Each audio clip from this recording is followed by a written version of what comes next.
towards Reigate from Leatherhead after a breakdown. Of course, those roadworks further up towards Godstone not helping. And in Devon to the northeast of Launceston, the A30 shut westbound near to the Lifton turn-off. Recovery works underway after a lorry caught fire. That's the latest. You can stay up to date throughout the day by visiting our website, gbnews.com. There's still time to win our Summer Spectacular with an incredible trio of treats, and you could win them. First, there's a fabulous £15,000 in tax-free cash to ensure this summer is special. What would you spend that on? Next, you'll also receive the latest iPhone 15 and a set of Apple AirPods. And finally, £500 to spend at your favourite UK attraction. For another chance to win the iPhone, treats and £15,000 cash, text prize to 63232. Text costs £2 plus one standard network rate message. You can also enter online at gbnews.com/win. Entries cost £2 or post your name and number to GB06 PO Box 8690 Derby DE1 9TT. UK only. Entrance must be 18 or over. Lines close at 5 p.m. on the 28th of June. Please check the closing time if listening or watching on demand. Good luck. Join me, Nana Akwe, for an informative, interactive news programme with a difference. It's fun. It's true. You're not wrong. No one will be cancelled. Lovely. Join me from 3 p.m. every weekend, only on GB News, Britain's news channel. In the GB newsroom, we bring you the news as it happens. With our team of dedicated journalists across the UK, GB News brings you accurate reporting of the day's topical agenda. When the news breaks, wherever and whenever it's happening, we'll be there.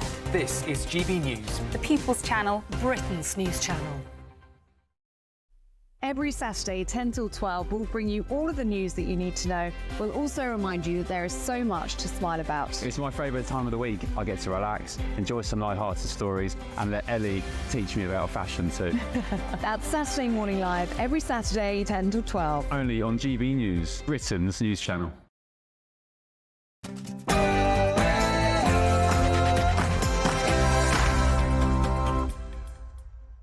Hello there, it's 6 o'clock. I'm Michelle Dewberry, and this is Dewbs & Co. 15 days to go, everybody. We are rattling through these days. We're still hanging on. And I can tell you what, never a dull moment. You've got a close protection officer now that's been working as part of the Prime Minister's team arrested.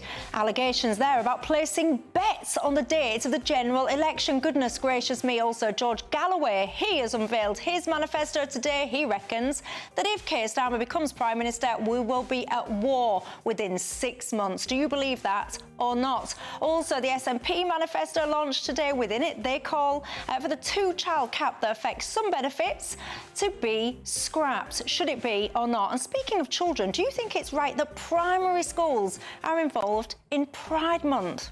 Strong feelings on that one, I can tell you. Also, if you have caught a train recently, there's a very good chance that your face has been scanned to detect your emotions, record your age and more. The age of AI and big data is well and truly upon us, and people are making a fortune. But are we exercising enough controls here or not? And nearly 1,000 people crossed the channel in dinghies yesterday. We all know by now, control has been well and truly lost. So simple question, has anyone anywhere got a solution?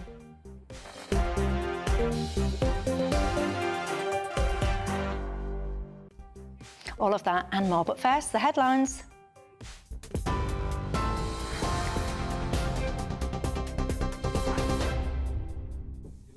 Michelle, thank you, and good evening to you. Well, some breaking news this hour. As you've been hearing, a police constable working as part of the Prime Minister's close protection team has been arrested on suspicion of misconduct in public office. The Metropolitan Police have said it's related to an investigation into alleged bets concerning the timing of the general election. This is a developing story. That news just coming to us within the last 15 minutes or so. We'll bring you more detail on it as we get it. Meanwhile, staying with politics, a new poll is forecasting the worst election defeat for the Conservative Party in its nearly 200-year history. YouGov's latest study projects 425 seats for Labour, which 125 more than they won in 2019. That would leave the Conservatives with just 108 and the Lib Dems on 67. 20 seats going to the SNP in this prediction and 5 seats for Reform UK. Well, in news away from the election, the jury in the trial of Constance Martin and Mark Gordon has failed to reach verdicts on charges related to the death of their newborn baby. The little girl, Victoria, was found dead on an allotment near Brighton last year. They were arrested later following a high-profile police manhunt. Prosecutors will now determine whether or not to seek a retrial. A former Fujitsu boss has denied any responsibility for the Horizon scandal because he says he was never made aware of problems with the software. Richard Christo told the inquiry he felt aggrieved after initially believing the Horizon system was one of the company's major successes. He was chief executive of the company between 2000 and 2004 and says he always regarded the post office as a satisfied customer. More than 700 sub-postmasters were prosecuted by the Post Office and handed criminal convictions between 1999 and 2015 after Fujitsu's faulty system made it look like money was missing from their branches. The economy now, and for the first time in nearly 3 years, inflation has fallen to the Bank of England's 2% target. That's boosted hopes of an interest rate cut in the coming months. Most analysts were forecasting the drop down from 2.3% in April. The Chancellor, Jeremy Hunt, says it's great news, but claims that inflation could rise again if Labour wins the election.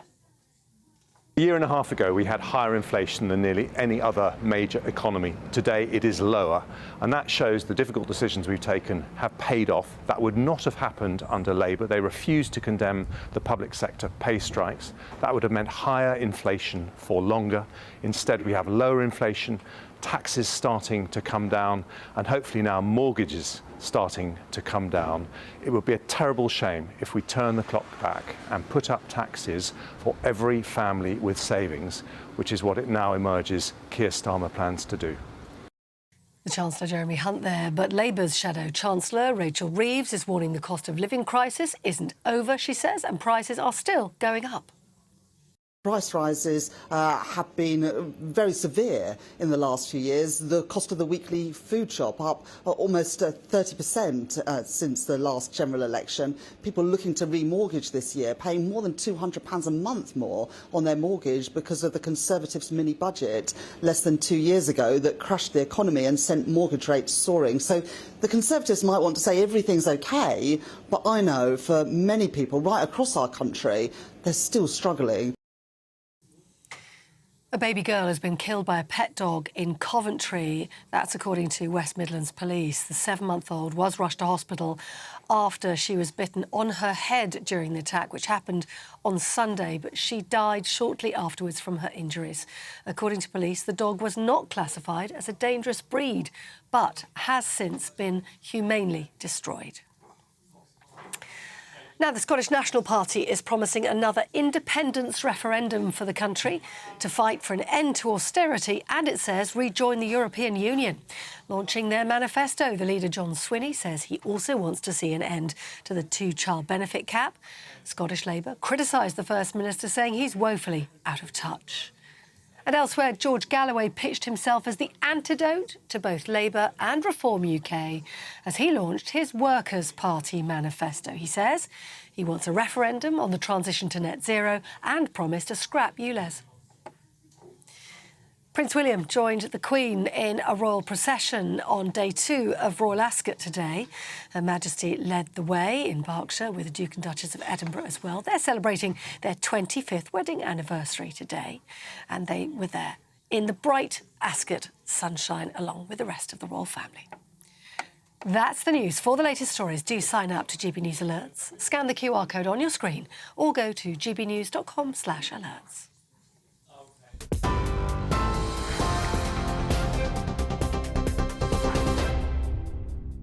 Thank you very much for that. I'm Michelle Dewberry and I'm with you till 7 o'clock tonight. Alongside me, my panel, I've got the columnist for the Mail on Sunday, Peter Hitchens, and the co-founder of Novara Media, Aaron Bastani. Good evening, gentlemen. You're very welcome tonight, as are each and every one of you at home. You know the drill. You can get in touch with me all the usual ways. You can email gbviews@gbnews.com. You can go to the website. I've not yet said hello to you, but I shall in a second, I promise. gbnews.com/yoursay, or of course you can go to Twitter or X and reach me there.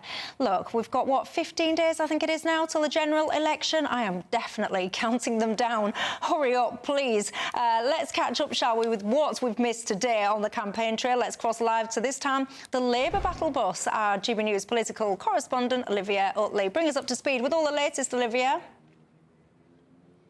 Hello, yes, I've just got off the Labour battle bus in Yorkshire. Keir Starmer is under a lot of pressure today about raising taxes. He has said time and again that he will not be raising the three main taxes for working people, i.e. income tax, national insurance or VAT. But he has been very careful not to rule out rises to other taxes. And it's now widely predicted that Labour will raise taxes on capital gains, possibly council tax too, and inheritance tax if and when they come into power. And I say when because two devastating polls for the Conservatives have just dropped this evening. That's the Savanta poll and the MRP YouGov poll. Now, both of them suggest that the Tories will be almost wiped out. The Savanta poll, which is the splash on the Daily Telegraph, suggests that the Tories could go down to just 56 seats, with Keir Starmer's Labour Party on a 382-seat majority. It could, in fact, mean that the Lib Dems become the official opposition. The Lib Dems on that poll are on 50 seats, with the Conservatives on just 56. So just a handful of seats would need to change hands, sort of margin of error territory, for the Conservatives to go down into third place and the Lib Dems to leapfrog them. The other huge poll that's come out today is that MRP poll for YouGov. That puts Labour on a 202-seat majority with over 400 seats, 425 seats. That's more than Labour won under Tony Blair in 1997 and would in fact be the second biggest majority in a general election since the Second World War. So this is really, really devastating stuff for the Conservatives this evening. They were smiling about inflation this morning. They're not smiling anymore. Oh, I can imagine that they are not. Olivia, thank you very much. It looks beautiful where you are, and you can absolutely tell it is Yorkshire. God's finest county, that's what I've got to say. I mean, goodness gracious me, there is so much to unpack tonight. Where do we even start? We've got the George Galloway Workers' Party. That has been announced their manifesto. I'll come on to some of the things that George Galloway said in just a second.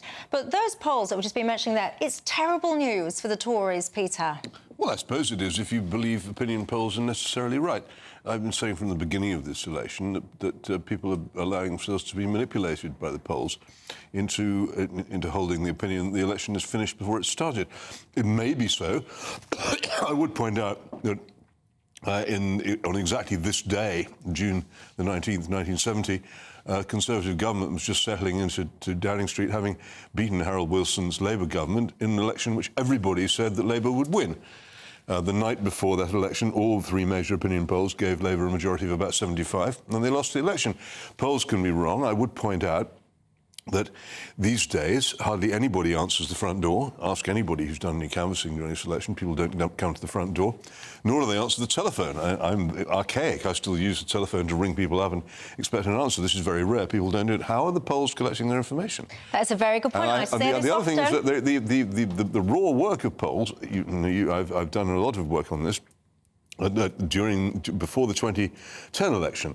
The papers were all saying David Cameron was going to walk it and be Prime Minister. The BBC was poised for his ride to Downing Street on the night of the election. He didn't win because it was wrong. And if you looked at the raw figures, which I did on that occasion, it was plainly wrong. And I just caution people: don't be a sheep. If you have an idea as to which way you want to vote, don't allow yourself to be corralled into voting by what you think everybody else is doing. If it turns out that everybody else isn't doing it, you're going to look very silly indeed, aren't you? Are you going to heed that warning from Peter Hitchens? What do you think to that? Do you agree with what he's saying or not? Aaron, your thoughts? Well, in India, where, of course, they've just recently had an election, you don't have polls during the election campaign. And I see the merits of that, because what we should be discussing is the politics and the individuals. Is Keir Starmer prepared to be the Prime Minister? Is Ed Davey going to be a sufficiently adequate leader of the opposition, etc., etc., etc.? That should be at the centre of the debate during this campaign. But, of course, we have this plethora of polls coming out seemingly every day, and they become the conversation instead. I think we could do with having fewer polls. That said, I think the big story here is clearly that a good result for the Conservatives, a good result, would look like 1997, where, of course, Labour ended up with a majority of something like 156. Peter can correct me if that's wrong. No, I can't remember. But something like that. I was going to mention 97 there because it reminds me very strongly of that in two ways. One, the assumption throughout the election that Labour were going to win. And the general trivial-minded nature of the campaign. Almost nothing of any seriousness was discussed during the 97 campaign at all. It was all superficial froth. But it was probably the most significant election since 1945.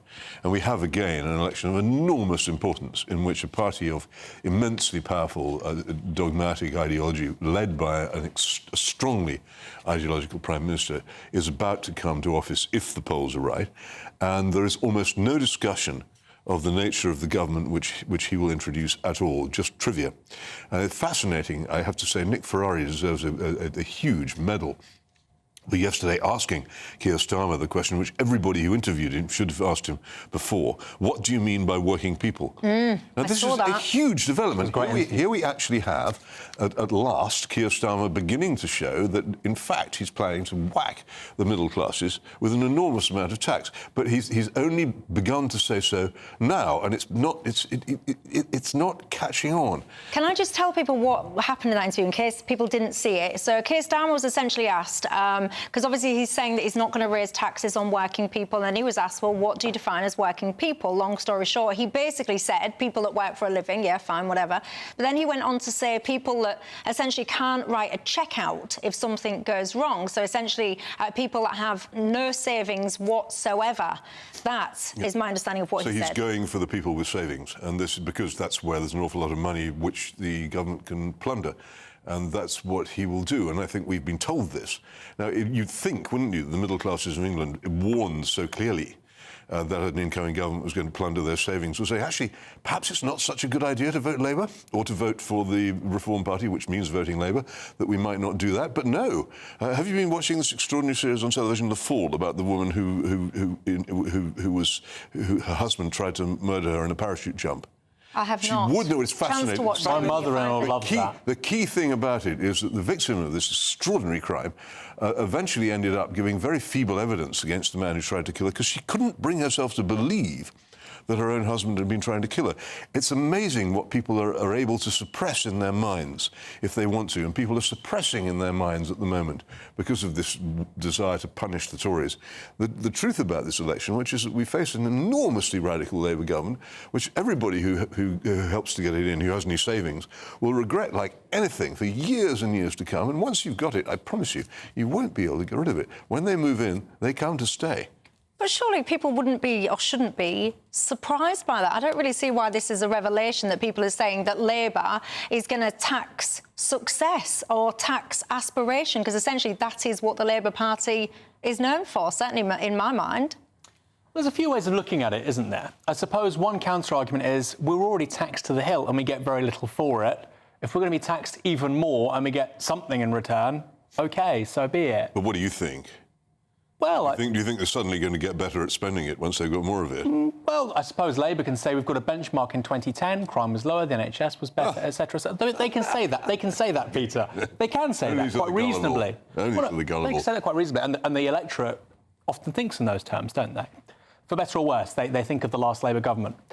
And I think that's quite a reasonable one. On things like, for instance, capital gains tax, I think only 3 people in every 100 have paid that since 2010. What worries people more is things like potential increases to inheritance tax, moving that around, the idea of capital gains being imposed on a first property, which of course would mean everybody having to pay for it.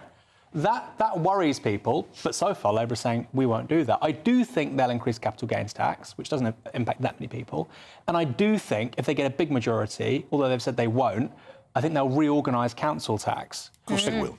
Because it's just something that they want to do, and you need a massive majority to get away with it. They will weaponise council tax. It's a fantastic tool in their hands, if they want to go after the people who they don't think will ever vote for them again. But let me pick you up on something that you just said, because at the start of this programme you were saying to everyone, oh, just ignore the polls, basically, don't be a sheep, just vote the way that your heart desires, basically. And then in the next breath, 2 minutes ago, you then said, you know, a vote for reform is a vote for the Labour Party. Yes. So people will hear that and they'll be shouting at their screen going, no, actually a vote for reform is a vote for reform. Well, no, that's because they don't understand the British electoral system. Well, I mean, it's like, in that case, they should really consider whether they're fit to vote. It's like getting into a car without knowing how to drive. If you vote for reform in a two-party system in this election, you will be voting Labour. That is the effect which your vote will have. It's perfectly simple and straightforward, and it's beyond doubt. So if you want a Labour government, vote reform. If you don't want a Labour government, don't do that. The only way to stop a Labour government is to vote against it in any constituency where you are, where you work out, it's not very difficult, which is the party most likely to beat Labour, and then you vote for them. You don't have to vote for anybody. But it's just extraordinary how so many people have deluded themselves, like victims of crime, into the belief that they have nothing to fear. There's an enormous amount to fear. Keir Starmer is, as I said, the most powerfully ideological person to be within range of Downing Street practically in my lifetime. What face did you just pull?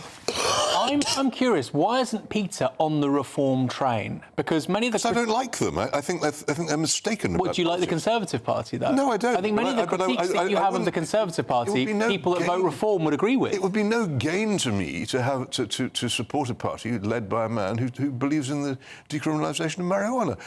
Nigel Farage is not a Conservative. Is Rishi Sunak? No, but he doesn't actually come out and say publicly he thinks marijuana should be legalised. And what we're being asked here is not which one to have. Nigel Farage talks about 2029. He knows perfectly well that he's got absolutely no chance of getting anywhere near office, and probably very little chance of becoming a member of Parliament in this election, because he understands the electoral system better than most people. You can't say, right, well, I won't have Rishi Sunak, I'll have Nigel Farage. You'll have if you don't have Rishi Sunak, you'll have Keir Starmer, and that is what you will have, and there isn't any way out of it. And you might believe that in 5 years' time, after 5 years of Keir Starmer, the country will suddenly come to its senses and say, right, we'll vote for Nigel Farage instead. But by that time, 16-year-olds will be voting, and also, by my guess, almost certainly EU citizens living in Britain will be voting. So your chances of getting a majority for reform in 2029 are pretty slender. These people are not going to give up. Well, there you go. What do you think to it? Do you even know the way you are going to vote? And when you hear things like that, does it change your mind or not? After the break, I'll stick with politics, because George Galloway, he launched his manifesto today and basically said that if Keir Starmer is elected, essentially within 6 months, we, the UK, will be at war. Your thoughts?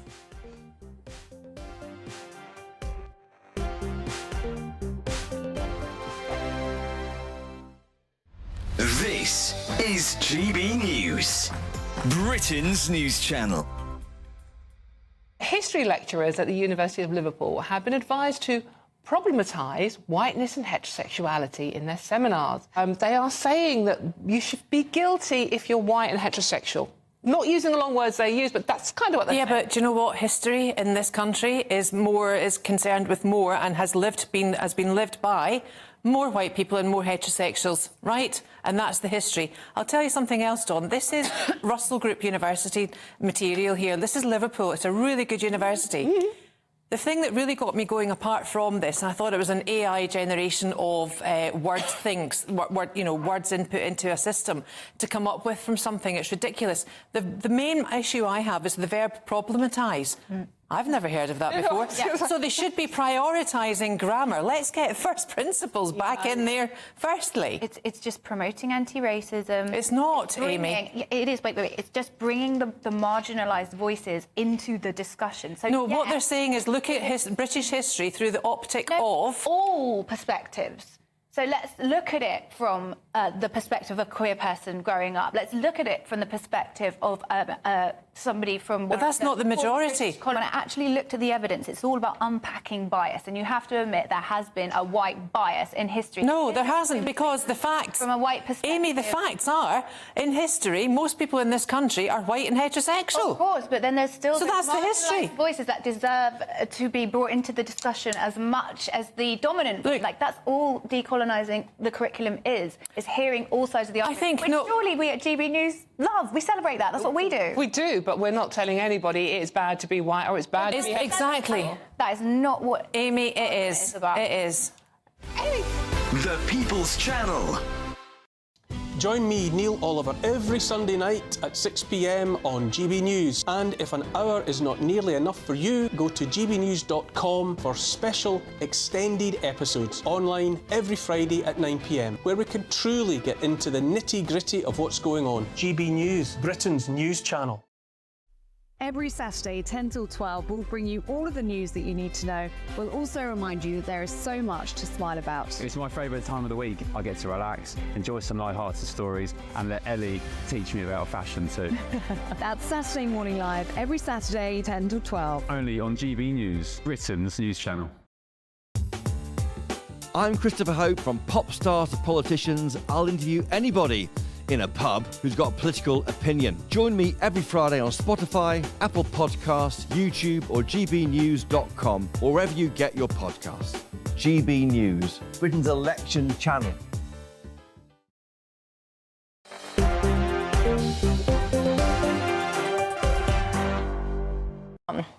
Hello, everybody. I'm Michelle Dewberry. This is Dewbs & Co. We're with you till 7. I've got Peter Hitchens and Aaron Bastani remaining alongside me. Something that Peter was just saying before the break has really got you guys in contact with me.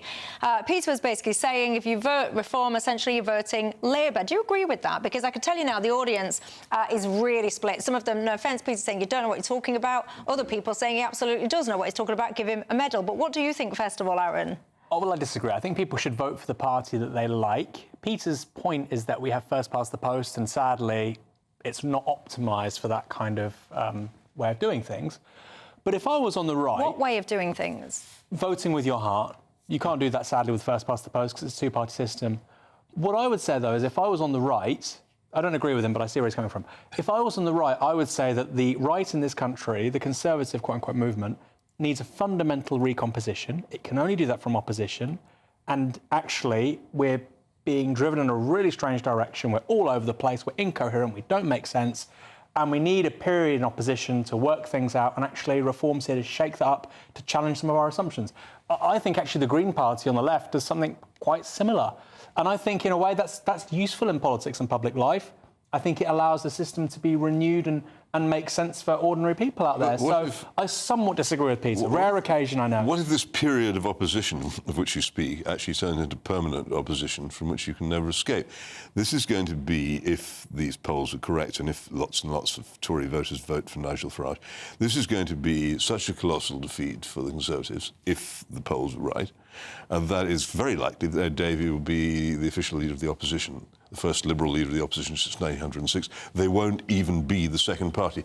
From that position of defeat, how do you think they're going to come back, even if Nigel Farage... Can I respond to that? But it's up to... Yeah. I would say to you, Peter, look at Clacton, which Farage is polling ahead there. We don't know what's going to happen, of course. Polls are polls, like you say, but it looks like he could win. In 2019, Clacton voted 72% for the Conservatives. Yeah. They could be about to lose it. It was the 5th safest Tory seat. I think voters now in this country, with each election, become less and less loyal by default to a political party, and they care more about the individuals, the policies, the general vibe. So I would say, actually, yes, Labour might have a majority of 200 after this election on July the 4th, but they shouldn't take that for granted because voters now are, to use a word, promiscuous, and that vote would be quite soft. So I don't think that means they govern forever, actually. I disagree with you. Well, they're not just going to leave it at that. As I said, it's in the manifesto, votes at 16. It isn't in the manifesto, but it will, I think, almost certainly happen, votes for EU citizens living in this country. And the constitutional reforms which they plan will make it, even if somebody else gets in, it will make it almost impossible for them to undo all the things that Starmer has done in the previous 5 years. The constitutional changes, which are completely unexamined, in Gordon Brown's plan would pretty much rip the guts out of parliamentary sovereignty and transfer so much power elsewhere that unscrambling Keir Starmer's nasty omelette would be beyond the power of almost any government in future. It's irreversible, this government, if you get it. You shouldn't fool around thinking, oh, well, we can give them 5 years and then come back. Not going to be like that. Just because people have been mentioning Clacton here, I do need to point out that, of course, there are other candidates standing. Are you ready? Sit down, everyone. They are as follows. Shirvan Awasal-Napol from the Labour Party, Giles Watling from the Tory Party, Matthew Bensalem from the Lib Dems, Nigel Farage from Reform UK, Natasha Osborne from the Green Party, Craig Jameson from the Climate Party, Tony Mack, who is an independent, Tassos Papanastistou from the Heritage Party, and Andrew Pemberton from UKIP. Janet says, Peter, you are wrong. If we want change, then we will vote reform. Don't patronise the electorate, she says. I understand the election system, as do many, but if you carry on voting for the establishment, you will never, ever get any change. Roger says... You'll get change. I promise you'll get change, but it won't be the sort of change you want. You wait till you see what a Starmer government's like, then you'll know what change is, but it's not going to be the sort you're asking for. Roger says all Reform UK voters are deluded. Glenn says give over Hitchens. I understand the first past the post system. It is absolutely rigged to the establishment parties, but he is going to vote Reform because he says essentially they are the only centre-right party. If he thinks it's rigged and he thinks it's rigged, then why does he think it makes sense? If he thinks it's rigged against him, why does he think it makes sense to vote in the way it's rigged against? Because maybe people just want to look in the mirror at the end of the day, however they vote, and maybe just want to look in the mirror and go, do you know what? I voted for the person or the party that I connect with the most. The outcome will be the outcome, but in all good conscience, I did what I felt right. It will never be heard of again. Voting is a practical act with a measurable outcome. It is not an emotional spasm, nor is it a sacrament. It is something you do intending to get a result. Do you vote? If you want a result... Then do you vote? Me? Yeah. I haven't voted for years, no. I live in a safe Labour seat. But then... No point in my voting. I'm very practical about voting. If I thought there was any point in my voting, I would vote, but there isn't any. And this is the other thing. This is exactly what I'm saying. If there is a point in your voting, you should vote to achieve the result you want. If you want a Labour government, vote Reform. But if you don't want a Labour government, then voting Reform is just a stupid thing. But if enough people out where you, I don't know where you live, it's none of my business, but if enough people in your area turned out and actually said, no, we don't want whoever the candidate is, we're going to come out and we're going to vote for whoever it was, then you could get change. But this is in the category of if we had some eggs, we could have some ham and eggs if we had some ham. It isn't going to happen. I know this. It is. I won't name it because then you have to read out. Yeah, no, don't name it. I'll be here all day reading out all the candidates. It is a constituency in which there is a very large Labour majority, and there has been for many years, and also a very effective Labour organisation. Right.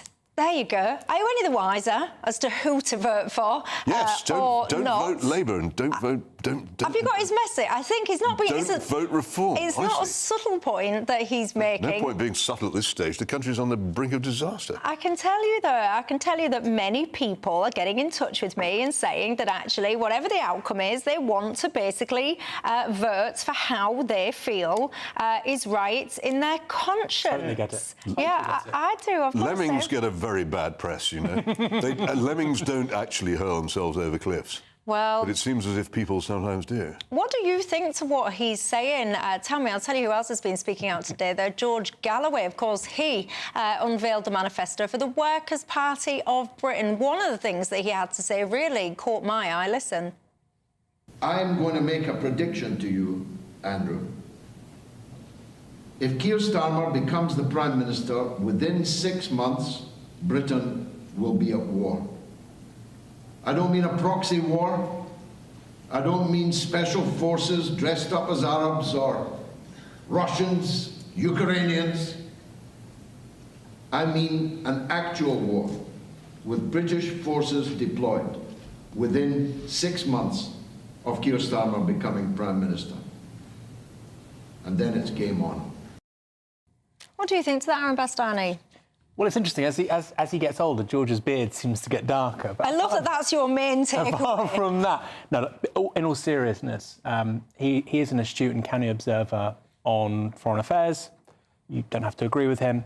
He's been proven right many times over the last 20 years. Not always, but very often. And I don't think that's a particularly outlandish point. I think it's very plausible that Britain finds itself in a conflict very soon. British-made weapons have been used not just against Russian forces, but inside Russia. And that was a massive step. And I actually think that's partly why perhaps we're having an election, because Rishi Sunak thought, as an unelected Prime Minister, I don't want to be the person responsible for taking this country into a major war. So, look, I'm not saying it's likely or inevitable, but I think it's very, very possible. And that's why people should vote, because who leads us into a war matters. Peter, do you agree with his prediction? I don't agree with his prediction, but I am filled with foreboding. I think that there is great danger from the way in which we're behaving in Ukraine, that we could be drawn into actual war. I don't say within 6 months. I wouldn't like to give a figure, and it may not happen at all, but we are playing an extremely dangerous game for purposes which I have to say escape me. But I have long ago learned that on the Ukraine, it's a huge disadvantage to know anything about the subject. And I do know a lot about the subject, so I've learned to keep quiet about it because people just shout at me. But we are making a grave mistake, and the fact that George Galloway says we're in danger shouldn't be taken by people as meaning that we aren't. But then he says, I mean, what he specifically said was, if you have Keir Starmer as your Prime Minister, then this is the outcome. If you had someone else as your Prime Minister, do you think that would be avoided or not? I don't know. I'm not exactly. I'd like to know the context of why he said it in that particular fashion. I'm not sure there's enough difference between Keir Starmer and Rishi Sunak on the Ukraine to justify saying that. But I think that it is perfectly reasonable to say to the British public that the current policy of the British government in Ukraine is a dangerous one and has unpredictable consequences, and they should be aware of it. But saying there will be war in 6 months if Keir Starmer is Prime Minister is obviously one of those things you can't conceivably prove, and therefore probably shouldn't say. But of course, George, leading a party which is certainly not going to win a general election, and a man who's already on the fringes of politics, can pretty much say what he likes, can't he? Well, one of my viewers, Ava, she says Galloway is right and also wrong. She says what she thinks is coming is a civil war. Cool, blimey, this is all uplifting, isn't it, everybody? This tends to happen when George Galloway drifts into the room. It tends to go a bit dark. Mike, one of my viewers, says, can I just say, to this point, I've only had one person knock on my door canvassing for votes. He says it's a Labour rep. He says, I find that a little bit sad. When I was running for election, I didn't really like knocking on people's doors. I did it, don't get me wrong, but I didn't like it because when people knock on my door, I see it as a bit of a... not a breach of my privacy, that's a bit extreme, but I find it a bit of a, I don't know what the right word is. It's a little bit like, go away, like leave me. I don't answer my door. I don't answer my door if I don't know who it is. I don't answer my phone if I don't recognise the number. Maybe I'm just a bit antisocial, but I just find it a little bit of an invasion of my private space, door knocking. People have completely changed their attitude towards this over the past 50 years. It used to be perfectly, particularly when I used to do canvassing for a party I won't name in case it means you have to read out lots of stuff. But when I used to do it, you went around the side rather than the front door, but it was not, it was, people answered the door, now they don't. And so I was talking to a parliamentary candidate in another constituency I won't name the other day, and he said, nobody answers the door anymore. They just don't do it, so it's gone. And around where I live, in fact, I've seen, I think, 4 posters for the Labour Party, and they've all been on extremely expensive houses. And that's it. Tim said, in his view, Labour Party normally take over a buoyant economy and then crash it. This time they are taking over what he calls a bit of a crashed already economy. He says it could be interesting. Daniel says, I've been saving up for a house. I've worked 7 days a week for over 2 years to save up my savings pot. So Labour can sling their hook, he says, if they want to try and get their hands on his savings. I've got an interesting question. I might come back to it after the break, where one of my viewers says, can you just ask Peter? It's David. Peter said that, can you ask Peter, in his opinion, how do we ever get change as an electorate then if we don't change our vote away from establishment parties? I'll let him ponder that. Listen to me. That's what you have to do. If you listen to me in 2010, you could have done it. It was perfectly safe to ditch the Conservative Party in 2010. All you had was the remains of Gordon Brown. You didn't have this menace that we have from Starmer. You could have done it then, but you wouldn't listen. Well, will you be listening to Peter, or have you got a strong opinion in a different direction? Get in touch, don't be shy. All the usual ways, lots to talk about after the break. You know, this benefit cap for 2 children, is it time to remove that cap or not? Also, pride in primary schools. Really? Do you agree with that or not?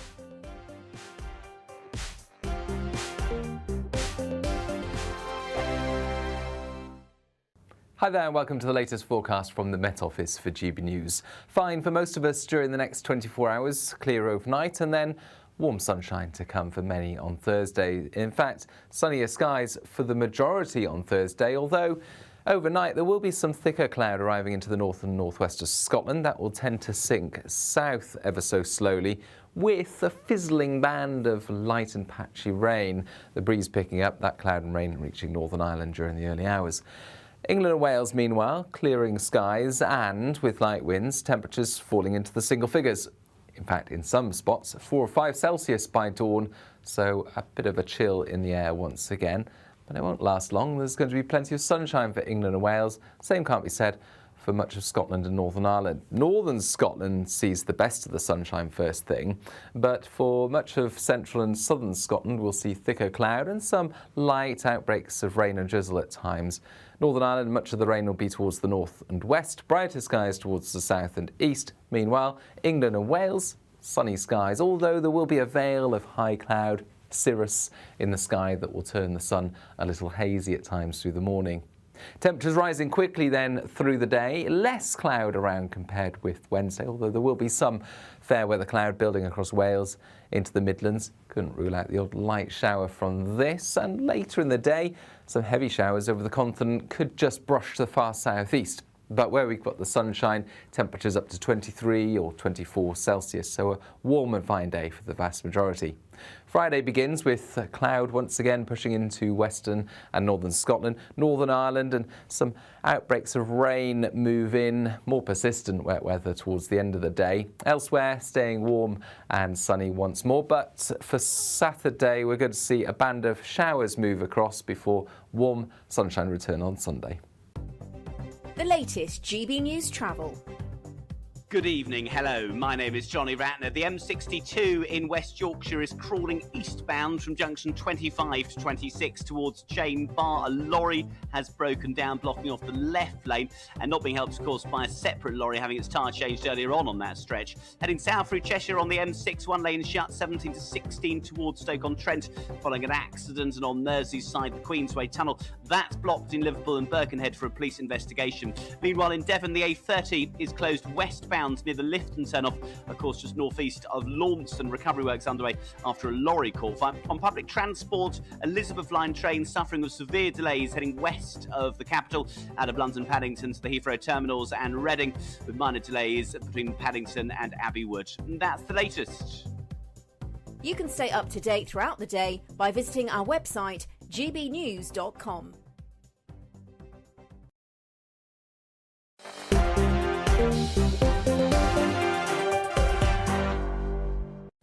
Hello there, I'm Michelle Dewberry and I'm with you till 7 o'clock tonight, alongside me the columnist for the Mail on Sunday, Peter Hitchens, and the co-founder of Novara Media, Aaron Bastani. Lots of you are not holding back with what you think about Peter Hitchens after the way he's been talking about how people should or perhaps should not vote. Anyway, look, you know, the SNP, I don't think he cares, I think he's fine. I care like anything. The SNP, of course, launched their manifesto today, and within it they were one of the latest parties to basically be calling for the 2-child benefit cap to be lifted.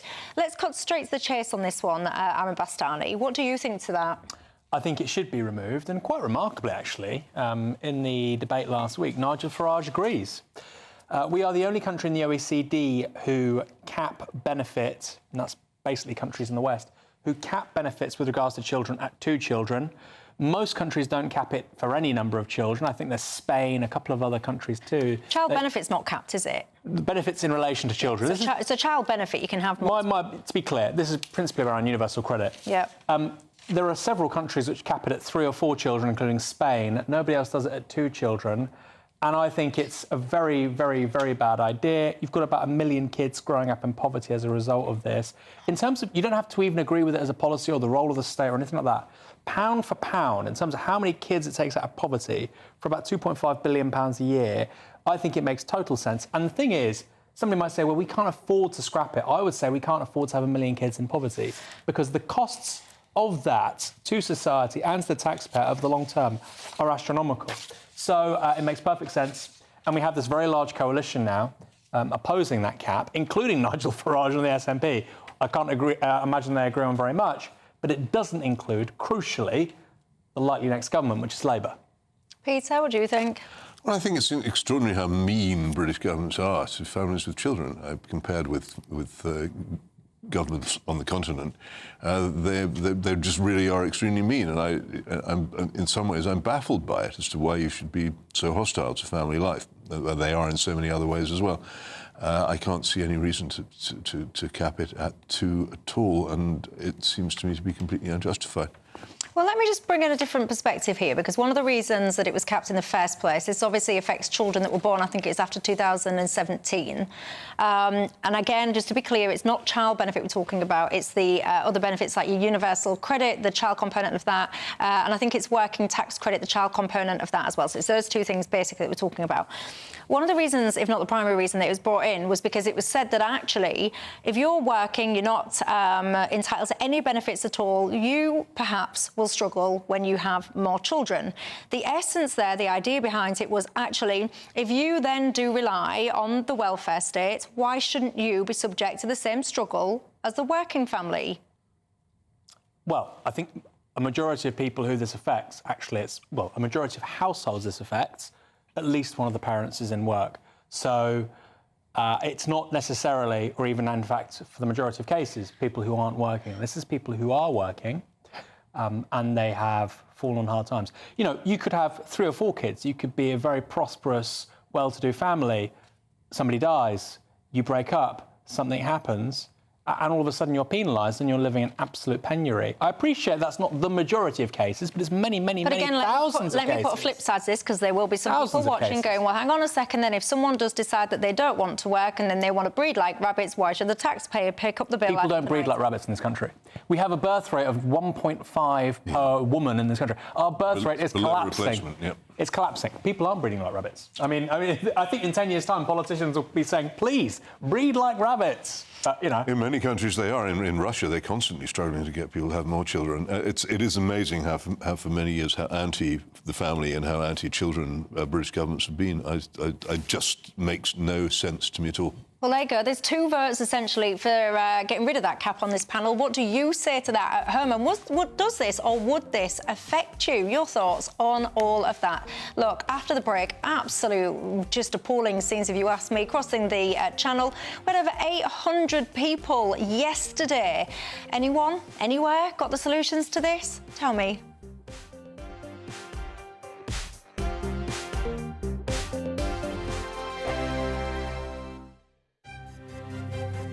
GB News Breakfast, every day from 6 a.m. So, question is, what can we do to get young people to eat healthy food? Here's dietitian and nutrition consultant Helen Bond. Helen, what do you think? Eating habits formed at this age tend to persist into later life. We know we're eating too much fat, sugar, salt, and not enough of the good things like fibre, you know, fruits and vegetables, all of those things. So yes, we need to help this age group so they have the skill set and they have the nutrition knowledge to take that forward. Do you agree that it is impossible to eat healthily on a budget and quickly as well, or do you have any sort of fail-safe, affordable and very quick to prep meals that you'd recommend youngsters try? It doesn't have to be expensive either, but you have to have those kind of cost-cutting hacks and those time-saving things in the kitchen. You know, make use, I always say, of things like peas, beans and lentils, which are a type of pulse, very inexpensive compared to meat, and yet they double up as one of your 5 a day, and also a great source of plant-based protein. You know, if you overget a milk as something, you have too much milk, maybe make some lattes. I just wanted to throw a shoe at the TV, really, because was there nothing else on or nothing else available? The point being, There is an audience. There is obviously an appeal. There's obviously people are watching this stuff. So what are they doing? Are they watching and not cooking? I think that's it. They're watching and maybe enjoying all the cookery programs like I do. And I'm a typical person in the kitchen. I must have about 100 cookbooks. But sometimes when you are time poor, you know, you've got to feed a family or you've got to feed yourself and everything. You don't really know where to start. And I think that's why apps and having things online for this younger audience makes it much more accessible. Start with one recipe and build it up from there. Like I said, The People's Channel. Good afternoon, Britain. Your lunchtime update on the stories that matter across the UK. From breaking news and insightful analysis, inspiring stories and lively debates. You're comparing yourself to a former Prime Minister. Which is it? Stay informed, stay updated, stay entertained. I just don't know how anyone would not want to be there. Every weekday from midday. We are Good Afternoon Britain, only on GB News. Britain's news channel. This is GB News, and we are Britain's election channel. This vote may seem to be about the politicians and the media, but it's actually about you. We won't forget that. Join us up and down the country as we follow every moment together. More than ever, it's important to hear all sides as you make your decision in the run-up to polling day. This is GB News, the People's Channel. Britain's election channel.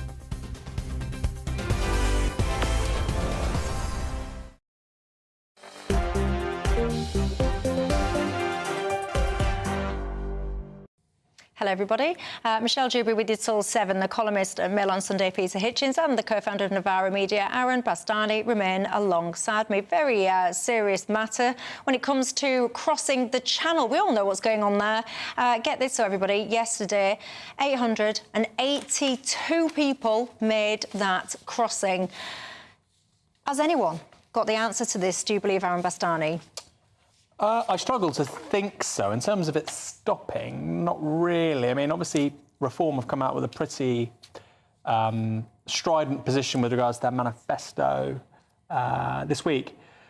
But no, I don't think so. I mean, I think my views on this are pretty well documented, that you can't have a foreign policy, and it's not an immediate solution, but you can't have a foreign policy which purposely tries to dismantle countries overseas and then get upset when those people come over here. By way of one example, Iran, I'm sure, I don't know for sure, but with regards to this specifically, but I'm sure many of those 882 people coming over yesterday, many would have been from Iran.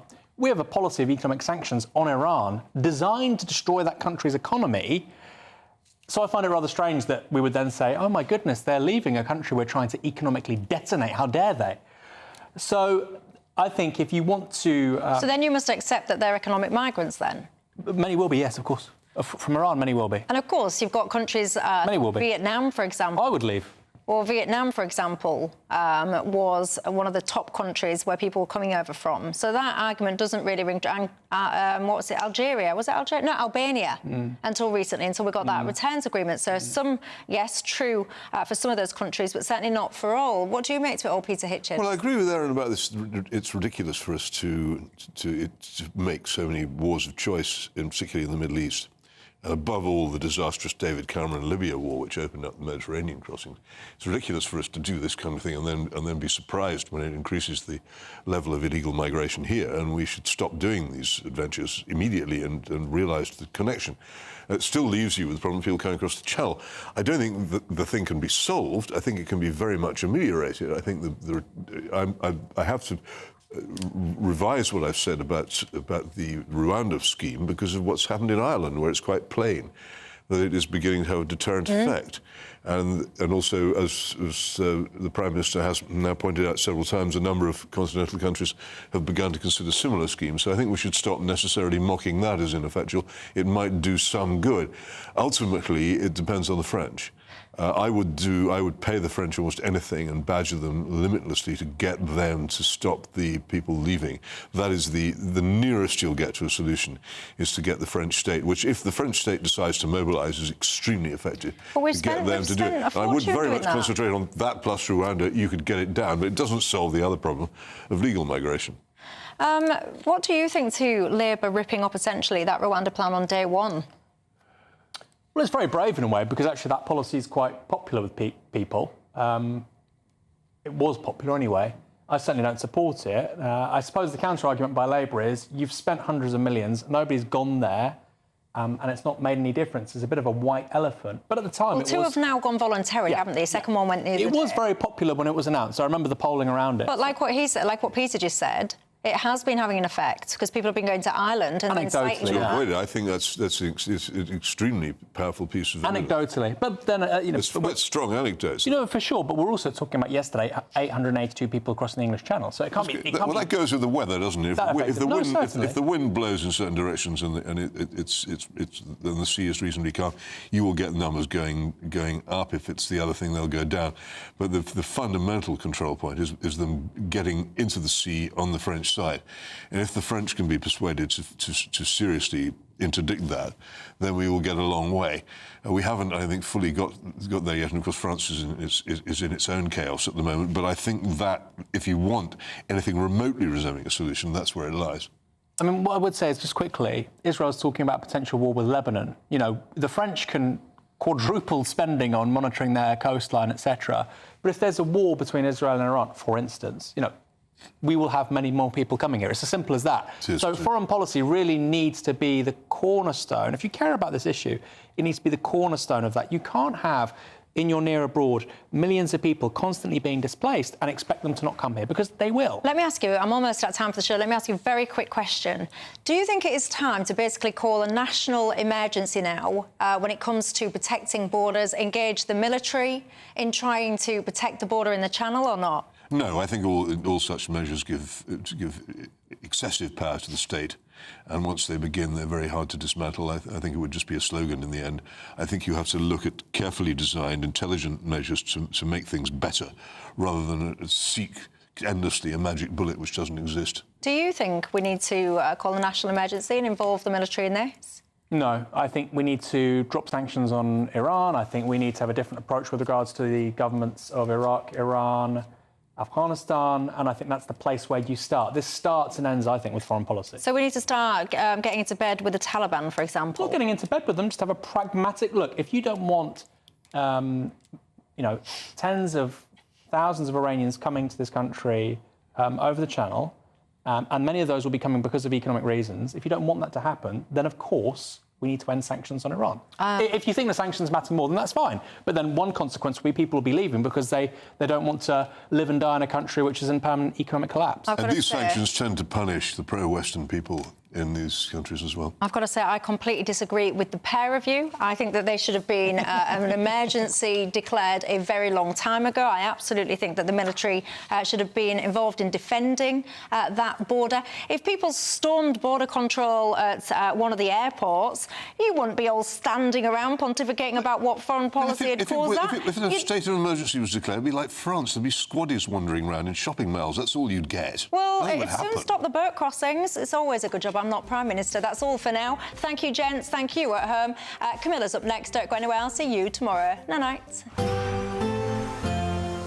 A brighter outlook with Box Solar, sponsors of weather on GB News. Hi there and welcome to the latest forecast from the Met Office for GB News. Fine for most of us during the next 24 hours, clear overnight, and then warm sunshine to come for many on Thursday. In fact, sunnier skies for the majority on Thursday, although overnight there will be some thicker cloud arriving into the north and northwest of Scotland. That will tend to sink south ever so slowly with a fizzling band of light and patchy rain. The breeze picking up, that cloud and rain reaching Northern Ireland during the early hours. England and Wales, meanwhile, clearing skies and with light winds, temperatures falling into the single figures. In fact, in some spots, 4 or 5 Celsius by dawn, so a bit of a chill in the air once again. But it won't last long. There's